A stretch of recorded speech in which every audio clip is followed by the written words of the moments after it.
Prepare to dive into the hidden narratives and remarkable stories as we explore the fascinating bond between Ann-Margret and Elvis Presley.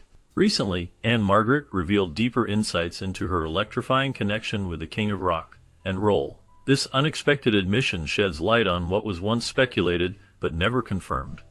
As we peel back the layers of their relationship, we discover moments that shaped their unique bond amid the glimmering lights of Hollywood. You may find yourself captivated by the emotions and experiences that lie beneath the surface. What truly happened behind closed doors? The allure of their love story becomes even more intriguing as Ann-Margret's reflections raise poignant questions about passion, rivalry, and the price of fame. Prepare to be enthralled by tales that defy the typical narrative of celebrity romances and reveal the authentic emotions that defined a transformative era in showbiz. This revelation is a glimpse into a world where love faced challenges and transformed into something unforgettable. Born on April 28, 1941, Ann-Margret Olin, known simply as Ann-Margret, is a celebrated Swedish-American actress and vocalist. Her career has spanned an impressive 7 decades, beginning in 1961. Throughout her journey in the entertainment industry, she has garnered significant recognition, securing 5 Golden Globe Awards. In addition to her Golden Globe wins, she has received nominations for 2 Academy Awards, showcasing her talent and versatility as an actress. Ann-Margret's contributions to music have also been acknowledged, as she has been nominated for 2 Grammy Awards. Her work has not gone unnoticed by her peers, as she received a Screen Actors Guild Award and has been nominated for 6 Emmy Awards. Notably, she clinched an Emmy win in 2010 for her guest appearance in the popular series Law and Order Special Victims Unit. This achievement highlights her enduring appeal and ability to connect with audiences across generations. Ann-Margret's dynamic presence and talent have made her a beloved figure in both film and music, solidifying her legacy in the entertainment world. Born in Valsjöben, a small town in Jämtland County, Sweden, Ann-Margret Olsen came into the world as the daughter of Anna Regina and Carl Gustav Olsen. Her father, a native of Örnsköldsvik, described Valsjöben as a place filled with lumberjacks and farmers situated high up near the Arctic Circle. This serene yet rugged environment shaped her early years. Following her birth, the family faced the turmoil of World War II. In April 1940, when Germany invaded Norway, Gustav felt a strong desire to emigrate again, seeking safety and opportunity. However, Anna hesitated, leading Gustav to make the journey alone. He eventually settled in the United States, where he worked hard to establish a new life. In 1946, after the war had ended, he was reunited with his wife and daughter. Ann-Margret became a U.S. citizen in 1949, marking the beginning of her journey in a new country filled with possibilities. From a young age, Ann-Margret showed a remarkable talent for dance. She began her dance education at the Marjorie Young School of Dance, where her natural ability shone through. Ann-Margret could effortlessly replicate the steps she learned, impressing her teachers and peers alike. Her parents recognized her gift and provided unwavering support throughout her journey. They encouraged her passion for dance, which became a significant part of her life. To help sustain the family, Ann-Margret's mother took on the role of a receptionist at a funeral parlor after her husband suffered a severe work-related injury. Despite the challenges they faced, her mother also crafted all of Ann-Margret's dance outfits by hand, showcasing her dedication to her daughter's dreams. This nurturing environment allowed Ann-Margret to flourish in her dance education, laying the foundation for her future success in the entertainment industry. During her teenage years, Ann-Margret showcased her talent on various platforms, including the Morris B. Sachs Amateur Hour, Don McNeil's Breakfast Club, and Ted Mack's Amateur Hour. These early performances allowed her to shine and gain valuable experience in front of an audience. While attending New Trier High School in Winnetka, Illinois, she continued to excel in theater. This school is notable for being the alma mater of other cinema luminaries like Charlton Heston and Rock Hudson. As part of a collective known as the Subtle Tones, Ann-Margret performed at the Dunes Hotel and Casino in Las Vegas. This experience placed her on stage alongside renowned artists such as Tony Bennett and Al Hirt. Her captivating performances caught the attention of George Burns, a legendary figure in entertainment. This led to an audition for his annual holiday show, where she and Burns executed a delightful soft shoe routine. These formative experiences laid the groundwork for her illustrious career in show business, showcasing her talent and charm at a young age. In 1961, Ann-Margret began her recording career with RCA Victor, marking a significant step in her artistic journey. Her first track for the label was Lost Love, recorded in Hollywood with arrangements and conducting by the talented Marty Page. Following this initial release, Ann-Margret produced several albums in Nashville, where the legendary Chet Atkins played guitar, accompanied by the Jordanaires and the Anita Carr Singers. The liner notes for her albums were penned by the well-known mentor George Burns, adding a touch of celebrity to her work. Ann-Margret's singing voice was a sultry, husky contralto, which RCA Victor aimed to promote by drawing comparisons to Elvis Presley. This led her to cover songs like Heartbreak Hotel, which echoed Presley's style. In 1962, her talent was recognized with a Grammy Award nomination for Best New Artist, highlighting her impact on the music scene. Her only charting album, Beauty and the Beard, was released in 1964 and featured the renowned trumpeter Al Hirt. Noteworthy milestones in her career included an appearance on the Jack Benny program in 1961, showcasing her charm and talent to a wider audience. Additionally, she performed the theme song for Bachelor in Paradise at the 34th Academy Awards in 1962, further solidifying her status as a versatile entertainer. Her association with RCA Victor concluded in 1966, marking a significant point in her music career. By 1963, Life magazine reported that her recordings had sold over 500,000 units, showcasing her popularity during that era.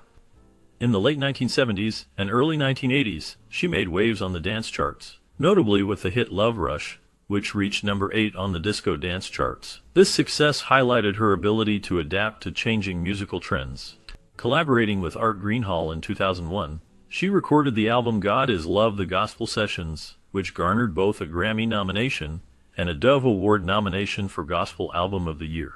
Her album Ann-Margret's Christmas Carol Collection, also produced and arranged by Greenhall, was released in 2004, further showcasing her versatility as an artist. In 2011, God Is Love: The Gospel Sessions 2 hit the shelves, continuing her exploration of gospel music. In 2023, she returned to the studio to craft a full-length album of fresh recordings for Cleopatra Records. Born to Be Wild featured 13 covers, including Splish Splash, Earth Angel, Son of a Preacher Man, and a revamped rendition of Teach Me Tonight featuring Pat Boone.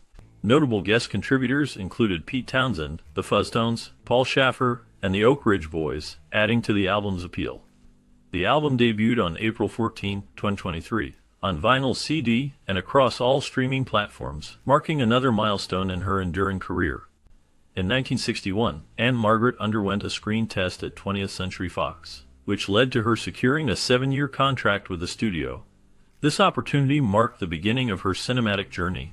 She made her film debut in Frank Capra's Pocketful of Miracles, where she starred alongside the legendary Bette Davis. This film is a remake of Capra's earlier work, Lady for a Day. Ann-Margret's performance in this role was well received, earning her the Golden Globe for New Actress of the Year, an honor she shared with other rising stars like Jane Fonda and Christine Kaufman. Following this success, she took on a significant role in the 1962 reimagining of Rodgers and Hammerstein's musical State Fair. In this film, she portrayed the character of Emily, known as the Bad Girl, opposite popular actors Bobby Darin and Pat Boone. Interestingly, Ann-Margret had initially auditioned for the role of Margie, the Good Girl. However, studio executives felt that she was too provocative for that part, leading to her casting as the more daring character. This decision showcased her ability to embody complex roles and solidified her status as a talented actress in Hollywood. In her autobiography, Ann-Margret revealed that her onstage persona and her offstage self reflected two distinct sides of her character. While she was reserved and timid in her personal life, on stage she radiated vivacity and sensuality. This transformation was evident as she moved from the innocent image of Little Miss Lollipop to the more daring and vibrant character she described as a sex-pot banshee. In a 2021 retrospective on her career, Stephen Vagg argued that she was not ideally cast as a bad girl. Her abundant energy and charisma led producers to see her in roles that did not always align with her true self. Instead, she was more compelling when portraying an energetic good girl, often with a mischievous glint in her eye. Her role as Kim in Bye Bye Birdie showcased this perfectly, propelling her to stardom. The film premiered at Radio City Music Hall, where it achieved the highest first-week gross in the theater's history, 16 years after her first visit. Life magazine featured her on its cover for the second time, highlighting how her dancing almost replaced the central heating in the theater. Her performance earned her a Golden Globe nomination for Best Actress, solidifying her status as a beloved star. Subsequently, she was invited to sing Baby, Won't You Please Come Home at President John F. Kennedy's private birthday celebration at the Waldorf Astoria in New York. This event took place 1 year after Marilyn Monroe's iconic rendition of Happy Birthday to You, which had captivated the nation. Ann-Margret's performance was a significant moment, showcasing her talent and charm in front of the political elite. A few months later, she lent her voice to an animated version of herself, dubbed Ann-Margret, on the beloved television series The Flintstones. In this animated role, she performed the touching ballad The Littlest Lamb as a lullaby, captivating audiences with her soothing voice.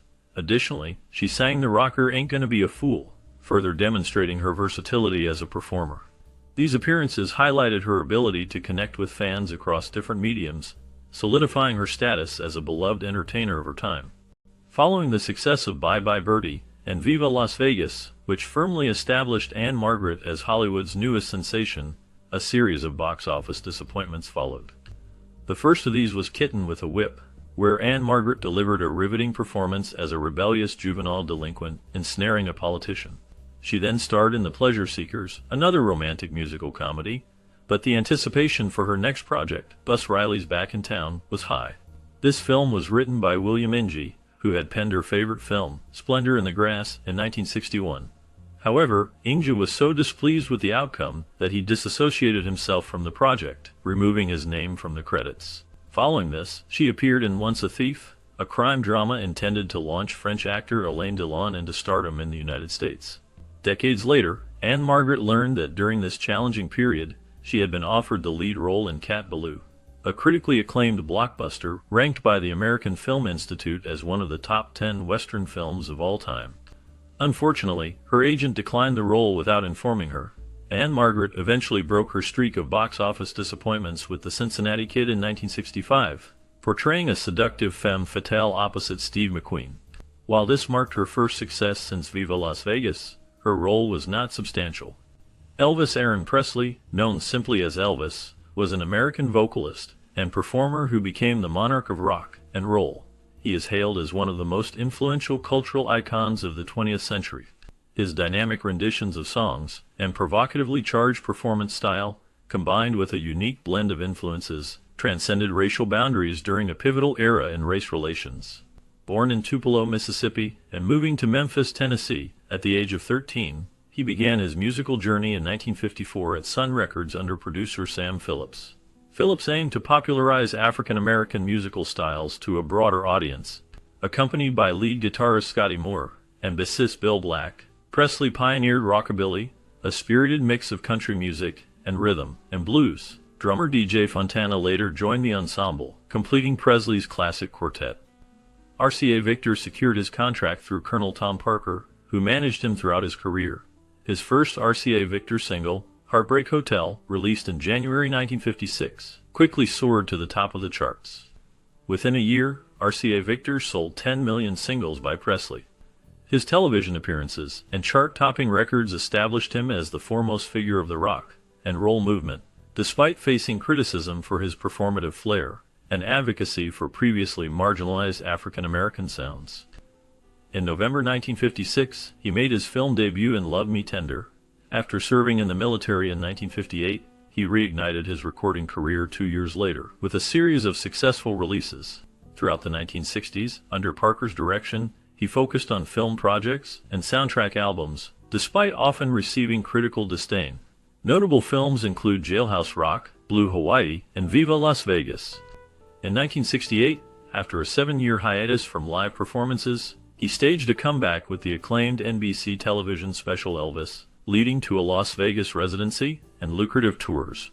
In 1973, he made history with the first ever solo artist concert broadcast globally, Aloha from Hawaii. However, years of substance abuse and poor dietary habits severely compromised his health, culminating in his untimely death at his Graceland estate in August 1977 at the age of 42. The convergence of two luminaries, Ann-Margret and Elvis Presley, on the set of Viva Las Vegas in 1963 marked a pivotal moment in Hollywood history. Their pairing was more than just a casting decision. It was a confluence of talents, personalities, and charisma that generated palpable chemistry on screen. As the cameras rolled, the electric connection between the ruler of rock and roll and the captivating Swedish-American siren was unmistakable. At the peak of their careers, Elvis and Ann-Margret brought to their roles a fervor and liveliness that transcended the silver screen. They portrayed Lucky Jackson and Rusty Martin, characters whose on-screen romance mirrored the growing connection between the co-stars in real life. The filming of Viva Las Vegas was a whirlwind of high-energy dance numbers, passionate duets, and tender moments that blurred the lines between performance and reality. Ann-Margret, with her spirited demeanor and captivating presence, matched Elvis's magnetic charm and dynamic artistry beat for beat. Their shared scenes were a spectacle of color, movement, and emotion, showcasing not only their talents, but also a remarkable synergy that seemed to flow naturally off-screen. As the filming of Viva Las Vegas progressed, the bond between Ann-Margret and Elvis deepened. They discovered in each other a spirit that understood the unique pressures and pleasures of stardom. Their mutual respect for each other's talents laid a strong foundation for a friendship that quickly blossomed into something more profound. Both shared a love for motorcycles and music, which added an electric quality to their time together. Rumors of a romance began to swirl, fueled by their undeniable chemistry both on and off the set. Elvis, known for his flirtatious nature, had found his match in Ann-Margret, whose vivacity and charm complemented his own charisma perfectly. As the production drew to a close, it became clear that the film had captured something special. The sizzling performances of its leads elevated Viva Las Vegas beyond typical musical fare. The final product celebrated life, love, and the magic that can happen when two stars align. Audiences flocked to theaters, eager to witness the undeniable chemistry between Elvis and Ann-Margret. The release of Viva Las Vegas solidified the film's place in the pantheon of classic musicals, and the relationship between its stars became a subject of intense public fascination. As the spotlight on their connection grew, both Elvis and Ann-Margret faced the challenge of navigating the complexities of a romance born under the gaze of the public eye. Whispers and speculations about the nature of their relationship began to spread like wildfire in the wake of Viva Las Vegas. The chemistry that had ignited on set was too palpable to ignore, and fans, along with the ever-curious media, started piecing together a narrative of a love affair that had seemingly blossomed in the glare of the Hollywood spotlight. The rumor mill was fueled by the undeniable parallels between the film's plot and the off-screen interactions between the two stars. Both Ann-Margret and Elvis were at pivotal points in their careers, wielding influence and enjoying the adulation of millions. Yet, beyond their celebrity status, they were also two individuals navigating the complexities of human emotion and attraction. The press was quick to pick up on the story, with tabloids and gossip columns painting a picture of a passionate romance. They chronicled every public appearance, dissecting body language, and sharing glances for evidence of a love affair. Even the respective interviews became sources of speculation, as both stars spoke fondly of each other, often with a palpable warmth and respect that seemed to hint at something deeper. As the rumors gained momentum, the impact was twofold. On one hand, the purported affair added a layer of intrigue to the already successful film, drawing audiences eager to catch a glimpse of the off-screen romance. On the other hand, it posed a significant challenge for both Ann-Margret and Elvis, as they found their personal lives subjected to intense scrutiny.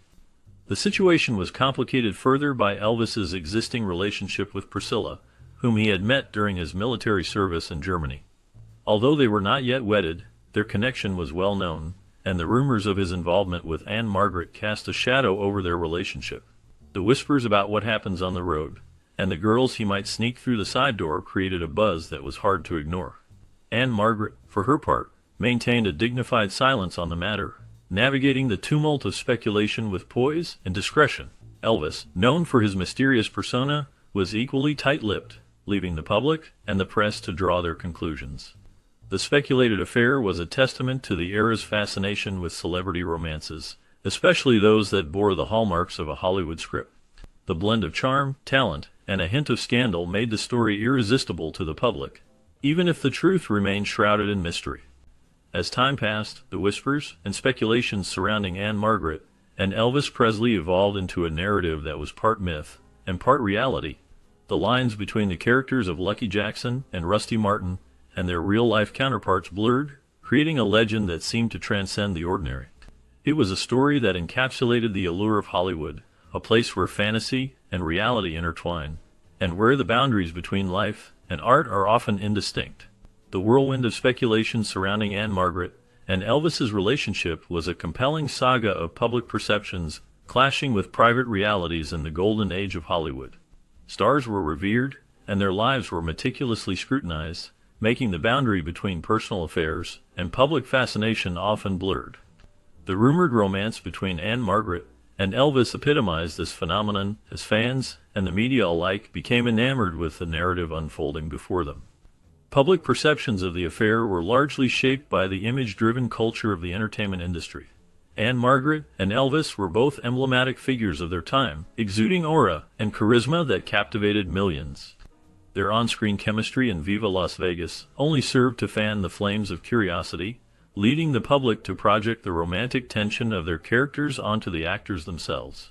The media played a pivotal role in shaping these perceptions. Tabloids and gossip columns were rife with speculation and sensational headlines, often presenting conjecture as fact. This relentless coverage created a feedback loop, where the more the public consumed these stories, the more the press was incentivized to dig deeper. As a result, the line between Ann-Margret and Elvis's public personas and their private lives became increasingly indistinct.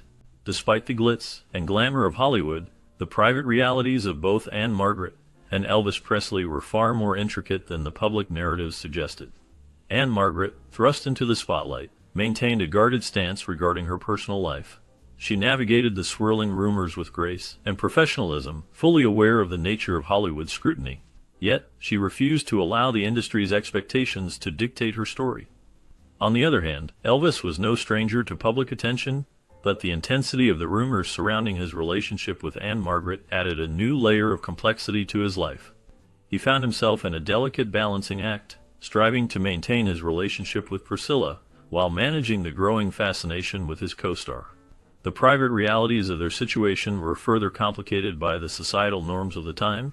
Hollywood stars were often placed on pedestals, expected to embody ideals of romance and allure. Any deviation from these expectations became fodder for public consumption and critique. Both Ann-Margret and Elvis, like many of their contemporaries, were ensnared in this web of expectation, navigating their personal lives under the shadow of their public personas. The impact on Priscilla Presley and her marriage to Elvis was profound. The swirling rumors and intense media scrutiny surrounding the alleged affair between Ann-Margret and Elvis cast a long shadow over Priscilla and her relationship with him. At the core of this sensational narrative lay a very real and personal tale of love, commitment, and the strain imposed by life in the public eye. Priscilla had first encountered Elvis during his military service in Germany, and their relationship flourished, despite the challenges posed by his fame and the physical distance between them. By the time Elvis was filming Viva Las Vegas with Ann-Margret, Priscilla had already been a significant presence in his life for several years. The strength of their bond was evident as they had overcome numerous obstacles and remained committed to each other. However, the sudden influx of rumors regarding an affair had the potential to destabilize even the most solid of relationships. For Priscilla, who had navigated the complexities of being involved with one of the world's most coveted superstars, the rumors were a public and personal affront. The media's insatiable appetite for scandal, combined with the adoration fans had for Elvis and Ann-Margret's on-screen pairing, meant that her relationship was subject to relentless speculation and judgment. The emotional toll of this scrutiny weighed heavily on Priscilla, as she faced the possibility of losing not just her partner, but also her family, with thoughts of leaving and taking their daughter Lisa with her. The challenges of maintaining a relationship under such intense public scrutiny were immense, and the impact of the rumors created a rift that tested their love and commitment in ways they had never anticipated. The impact of rumors on Priscilla and her relationship with Elvis was multifaceted. On one level, it was a test of trust and resilience, challenging the couple to maintain their bond amid a tempest of gossip and innuendo. This was no easy task, given that the entertainment industry often weaves reality and fiction together, making it difficult to discern the truth.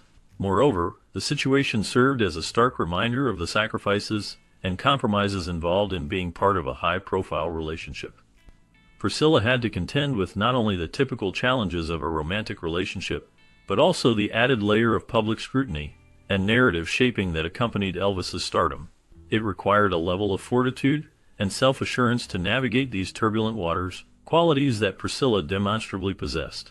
Despite the pressures, Priscilla and Elvis's relationship endured, and in 1967, they married in a ceremony that captured the world's attention, presenting a united front that seemed to counter the narrative of a fractured romance. Their marriage, although eventually ending in divorce, produced a daughter, Lisa Marie, and included several years of shared experiences and growth. Amidst the swirling rumors and relentless media scrutiny surrounding her relationship with Elvis Presley, Ann-Margret remained largely enigmatic for many years. Known for her poise and professionalism, she navigated the tempest of speculation with a composed silence. Rather than engaging with the rumors that sought to delineate her personal life, she chose to focus on her blossoming career. It was not until years later, in her autobiography Ann-Margret, My Story, published in 1994, that she openly addressed the rumors and provided her viewpoint on the relationship that had captivated the public imagination. In her memoir, Ann-Margret spoke with heartfelt honesty about her time with Elvis, revealing a deep and genuine affection that transcended the typical Hollywood romance. She depicted their connection as immediate and intense, a bond forged not only by their shared experiences in the entertainment industry, but also by mutual comprehension and respect for one another. It was a relationship she cherished, intricate and profound.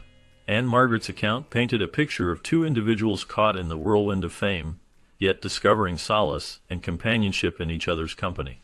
She reminisced about the laughter, the conversations, and the moments of vulnerability they shared, providing a glimpse into the private world they established amidst the tumult of their public lives. It was apparent from her words that what she shared with Elvis was something rare and special, a connection that left an enduring impression on her heart. Simultaneously, Ann-Margret addressed the rumors with grace and understanding. She acknowledged the public's fascination with her relationship with Elvis Presley, attributing it to the undeniable chemistry they displayed both on and off the screen. However, she also underscored the deep regard she had for Elvis's relationship with Priscilla, recognizing the intricate dynamics at play and the impact that the rumors had on all parties involved. Ann-Margret's reflections on her time with Elvis provided a poignant contrast to the sensationalized narratives that had been crafted around them.